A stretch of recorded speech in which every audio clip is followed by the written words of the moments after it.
এখন ইলিশ মাছ সংরক্ষণের বিষয়ে একটা আলোচনা হবে।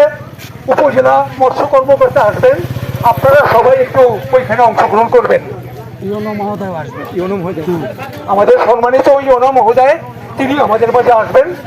আমরা ইলিশ মাছ ইলিশ সংরক্ষণের জন্য যে অনুষ্ঠানটা হবে আপনাদের আয়োজনে, সেখানে সবাই আপনারা অংশগ্রহণ করবেন, আপনারা শুনবেন এবং আপনারা মানুষকে সচেতন করবেন।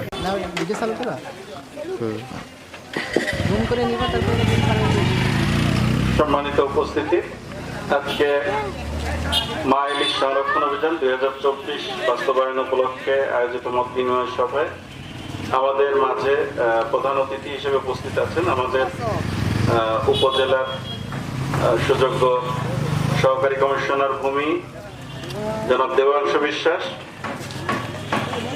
এছাড়া